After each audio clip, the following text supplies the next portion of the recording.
Just because money advice has gone viral on the internet doesn't mean it's smart. Just because a company offers a special promotion doesn't mean it promotes your financial growth. That actually is more harmful than helpful.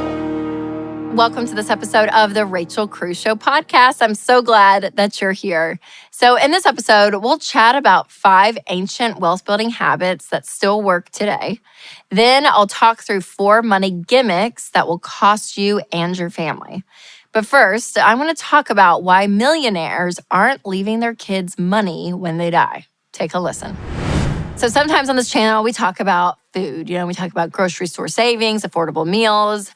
But I'm pretty sure talking about the Food Network star Guy Fieri, this is a first. And there was a recent article on People magazine, and they reported that he isn't planning on leaving his kids any money when he dies. And since he just signed an estimated $100 million deal with the Food Network, this got people talking. Some people think it's selfish of him to do this. Others think that it's fair to encourage your kids to forge their own paths. And as someone who literally grew up in the world of personal finance and now teaches and talks about money, I kind of want to, give you my thoughts on this. Because realistically, what does more damage in the long term? Leaving your kids an inheritance or leaving them with nothing and forcing them to work it out on their own? I don't know. Let's talk about it.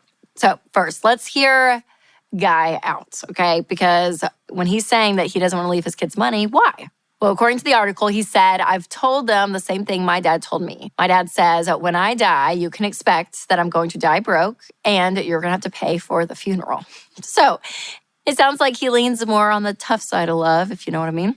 And he also says that he expects his sons to get at least 2 graduate degrees. One of them is currently working on a law degree. The other one is pursuing an MBA. And Guy isn't the only high-earning celebrity who's not planning on passing down his money to his kids. The NBA star Shaq, as we all know, he said he wants to help his kids thrive within reason. So Shaq's 6 kids have to present their dad with a fully formed business plan to prove that he should invest his money before he gives them anything. And Bill Gates, another great example. If you're a 90s kid like me, you always remember Bill Gates being the richest guy in the world. And a lot of people talk about how much he gives back. As of January of 2024, he's estimated of giving away $9 billion in his foundation. So overall, he's giving a lot of money, obviously, that's, his kids won't see. They won't see that, but he's got billions.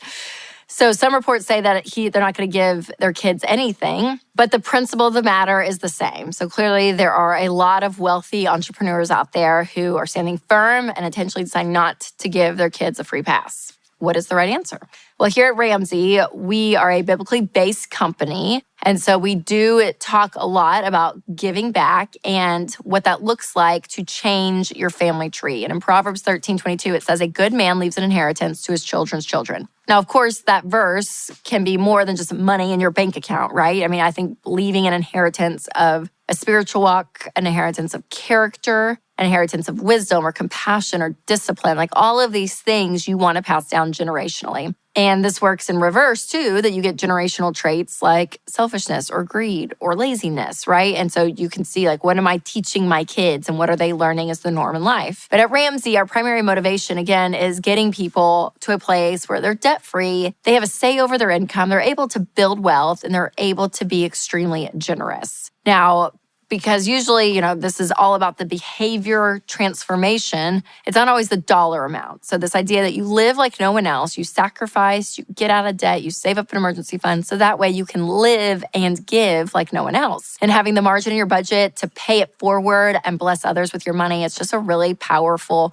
part of winning with money. And again, giving is one of the most fun things that you can do with money. The joy that comes when you give, and this could be to an organization or a charity you love, maybe your local church, maybe a family that needs it or a person. Whatever happens there, the joy is tremendous. So when we talk about that, where do our kids come into play?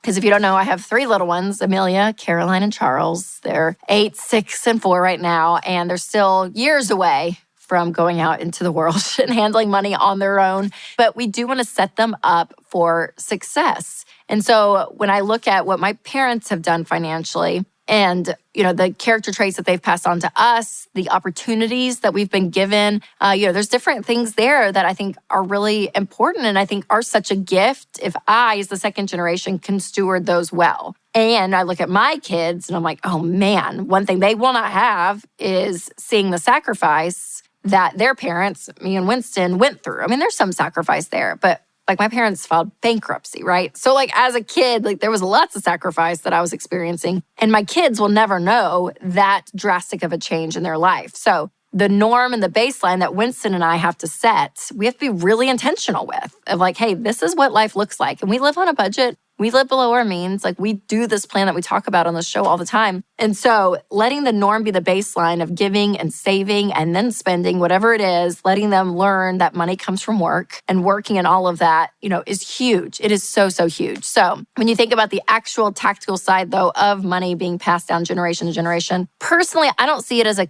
completely like wrong thing in the world, right? I don't think I'm on this extreme side of like, don't give your kids a penny.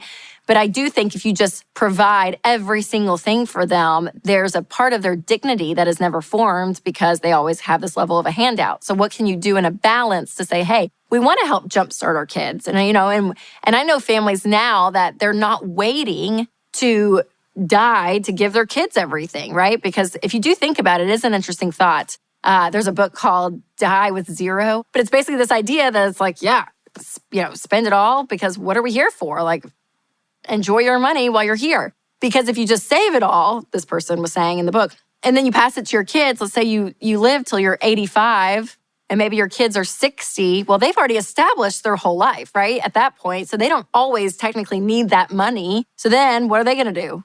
Have it in an account for 20, 30 years and then passes down to their kids, 30 years later. So it's kind of this point of like, what are we doing all this for, right? And I get that. There is a level that I'm like, okay, I can see why someone says that. So almost my hope for my kids is like, are there things I can do that still gives them dignity, still gives them the ability to get up and go to work and learn how to manage their money and work for what they want, but also gives them a jump start in life, right? If you can start them out with a great mutual fund and they can use some of that money maybe for a down payment on a house, or even the crazy thought of like, what if you paid for your kid's first house, right? And instead of a mortgage payment, they invest it. And instead of it going to the bank, they invest it for their future. Like, I don't know, these different ways that you can get creative and think big of what could I do for my kids to set them up well, but it still gives them dignity. And it's an interesting conversation to have because I don't think anyone has the exact right answer, but I'm always about balance in life. So this extreme side of like, give them everything or give them nothing. I'm like, what's like that medium, range there, that balance where, we can actually bless our kids and help them start off on a really great foot. That's such an advantage. I mean, that's wonderful. But also that they have the ability to make decisions on their own and they have to work and they have to have the dignity of paying the cable bill and the light bill or whatever it is. So there's somewhere in that balance that I think is really key. But leaving an inheritance to your children's children, the inheritance is more than just money. So teaching them contentment, teaching them that, having stuff is not wrong, but it's not going to fulfill you the way you think it will. You will be a rat in a wheel the rest of your life if you just keep accumulating more stuff thinking that's going to make you happy, right? So we want to pass an inheritance of that wisdom. We want to pass an inheritance of contentment and all these other parts of life to them as well. So it's an interesting subject to talk about. And I know some people are very opinionated on it, but I think it's interesting. So again, it's a personal choice. And again, it's all about balance because too much of a good thing, it can be harmful. And if it's a lot really fast and they don't know how to handle it, that can be really scary. So you want your heart in a place where you have a lot of wisdom that you're using and a lot of generosity. The giving aspect of giving to others who need it, I think is huge to model for your kids, regardless of where you are financially. Ask yourself, what will realistically be helpful for your kids? And make sure, again, you're pouring into the character side of them as well. And again, this idea that stuff is not wrong, it's not bad, but it does not fulfill us the way we think it will. Being free to make your own medical decisions is a big deal. Christian Healthcare Ministries lets its members choose the providers that they want without worrying about networks. Find out more at chministries.org/budget. That's chministries.org/budget.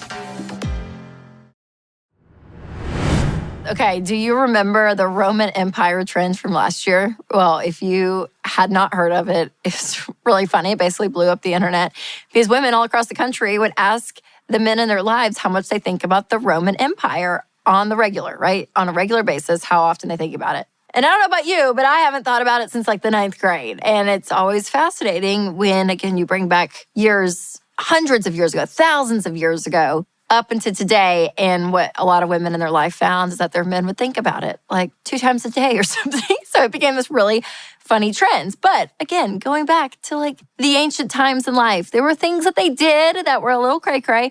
And some things they did that were like, you know what? That's actually ancient wisdom. Like that is something that we can use even today. So we're going to look at 5 wealth building strategies that were popular in ancient times and specifically in ancient Babylon. Yes, stay with me because I'm going to go through this list and share my honest opinions about whether these financial habits are still good today. And stick around because at the end, I'm going to share my number 1 ancient money habit that didn't make the list. All right, the first wealth building habits from ancient Babylon is to fatten your purse by saving at least 10% of your income. It's a kind of a weird way to say it, but it was the idea, again, that you want to make saving a priority. And I agree with that. In fact, I believe that it's really the first step you should do when it comes to taking control of your money. Even before you pay off debt or invest in retirement, saving should be your number 1.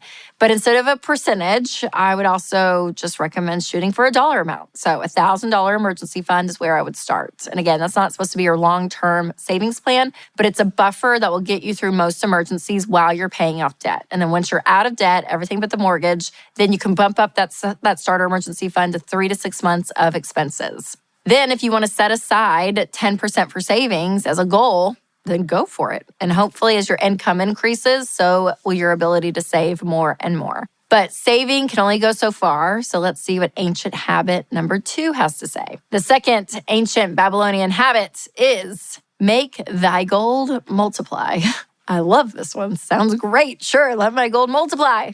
AKA invest your money. And I'm on board with this piece of advice too. But I think some other fundamental things need to be in place first. Again, get that emergency fund of $1,000, pay off all of your debt, and then have a 3 to 6 month of emergency fund set aside. Then once you've done all of those things, then start saving for retirement. You want to invest 15% of your income into retirement. So these will be things like your 401k or a Roth IRA. But again, looking into retirement investing is huge, but retirement isn't the only way to invest, which brings me to the ancient money lesson number 3. Make thy dwelling a profitable investment. In 2024, we call this investing in real estate.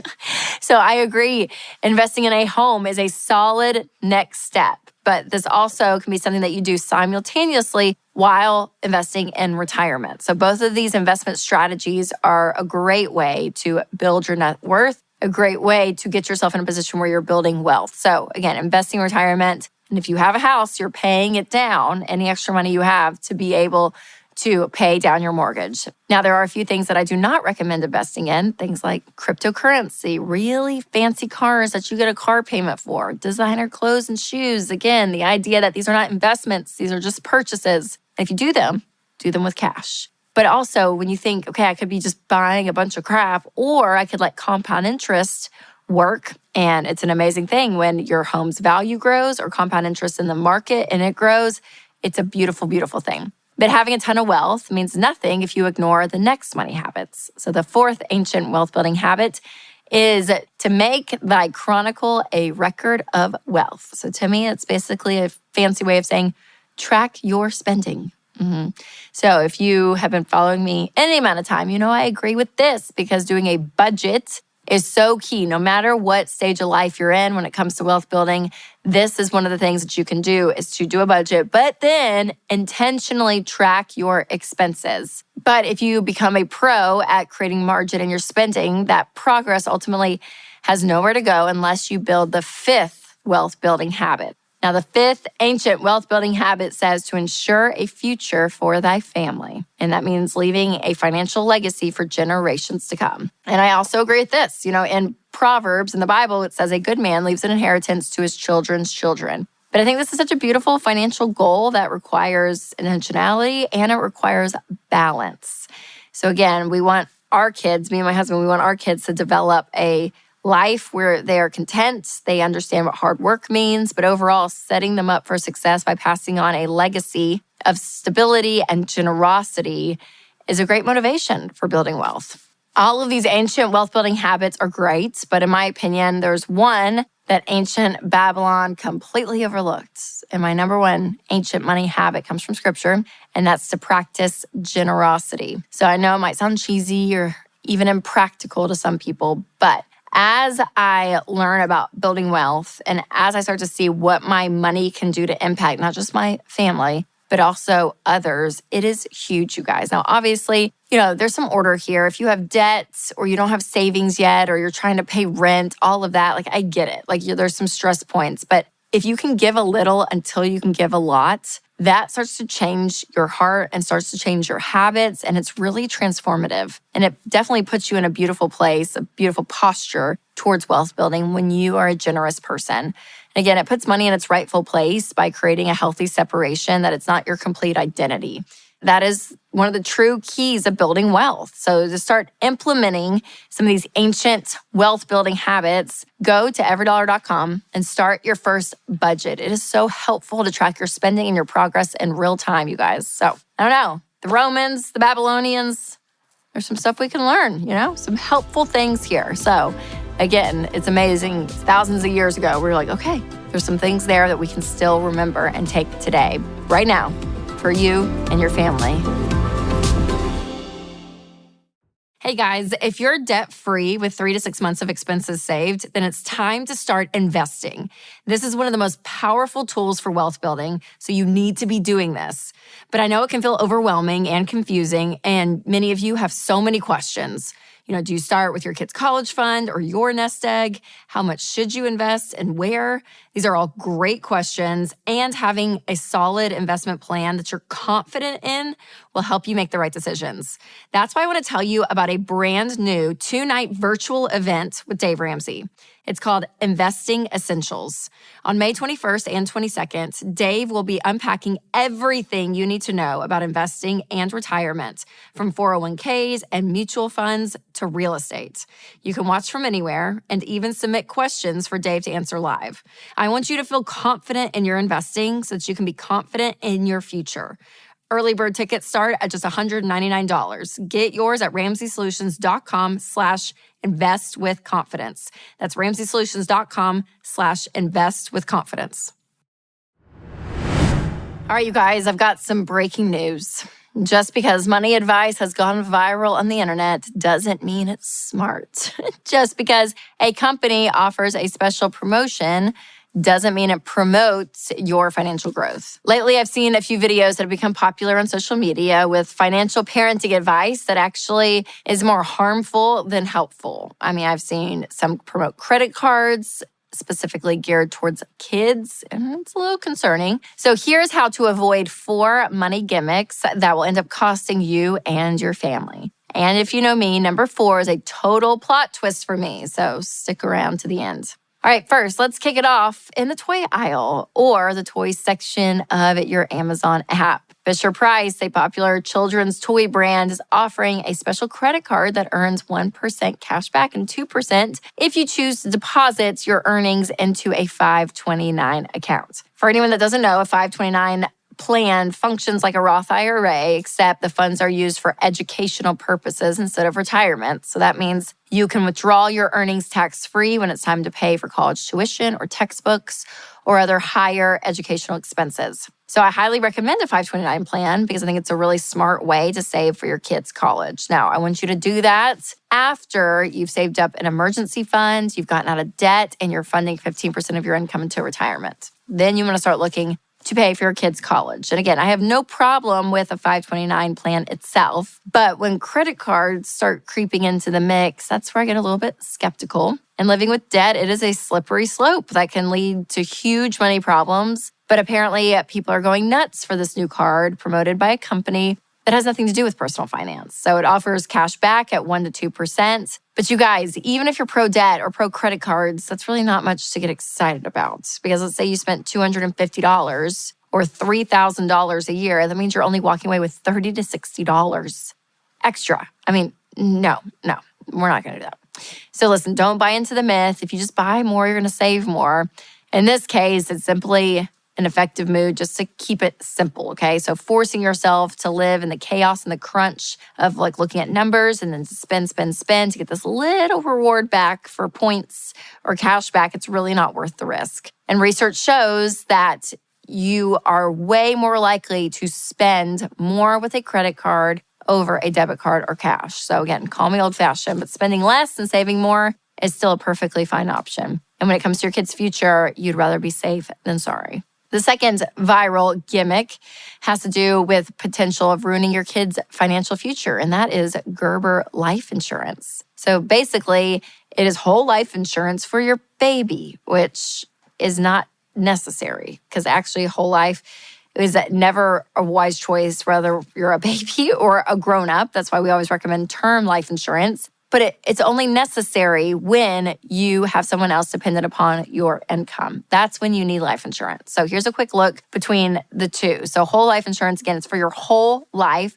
And there's an investing option in there that really gets a bad rate of return. And then when you die, they keep part of it. I mean, like the whole product is just, it's not great. Where you could do a way less expensive option of term life. You have it for a term. And then you can actually use an investment for investing and not using it within life insurance. Now, listen, I fully understand the heart behind wanting to protect your kids and provide for your kids, but spending cash on whole life insurance for your baby is not a great use of your money. Instead, invest for their future, right? Like we were talking about earlier, in a 529 account, or maybe you do a match fund and you put some money aside and they can save up for their car when they turn 16, or, whatever it is, there's other ways to help your kids versus getting them whole life insurance, which is a rip-off product. So if you want your kids to be prepared financially, there are other ways to achieve that goal. And I'm actually have a video that explains exactly what this is. So I'll put a link down below so you can check that out. All right, the third gimmicky way to harm your family financially is to open up a credit card in your kid's name. So once again, I respect the desire to be clever and let the system work for you, but illegally stealing your child's identity and creating a credit score for them before they know how to walk is not the best graduation gift that you can give to them one day. And some people might try to play this game and they end up racking up debt. And again, their kid comes of age, goes into the real world, pulls their credit report, and their parents have been using their name and a credit card. All maybe with good intentions, sometimes not, sometimes yes. Don't do that. Stay away from that. So instead, teach them how to handle money. Teach them where money comes from. Teach them how to give, how to save, how to spend. Maybe get them a Financial Peace University course for graduation, like whatever it is. Do it through the means of being wise with money. Don't do it from illegally opening up a credit card and using their identity to do it, thinking you're going to build their credit. All right, like I said, the fourth gimmick might surprise you because typically I'm all about investing in real estate. Along with investing in the stock market, investing in a home is one of the most powerful ways to build wealth, earn passive income, and continue to grow your net worth. But these are all goals meant for adults, not kids. And despite what a clever dad says on TikTok and what they're telling you to do not buy a house in your kid's name instead of investing money for their college. So I've seen so many videos where parents are convinced that this is a smart move, but that can be a huge financial burden to dump on your college kid. And what good is a house that, by the way, won't even be paid off by the time they're 18 probably, if you don't have the cash to cover their tuition. So then they're stuck with double the debt, a mortgage and a student loan. So instead, if you have the means to set some money aside, just do it in a 529 account. And I really think that it is the best way because when you're investing in you, it is a great ROI in life, right? If your child goes and gets a degree in something that they're learning a lot, they're able to use those skills out in the real world, that's a beautiful thing. That is a gift. And then to graduate debt-free and to start their life is amazing. To find step-by-step advice on how to change your family tree when it comes to money, go to RamseySolutions.com and sign up for Financial Peace University today because you will be amazed at what you can accomplish financially when you're working together as a family. So don't fall for those gimmicks, you guys. It's easy to get wrapped into a 60-second Instagram reel and think, I have the future planned, I get it. Do some research, you guys. If it seems too good to be true, it probably is. Well, if you love this show, make sure to leave a review so we can hear your feedback. It helps us out so much. And while you're at it, make sure to subscribe to this podcast and share it with all of your friends and family to set them up for success. So thanks again, you guys, so much for listening. And remember to take control of your money and create a life you love.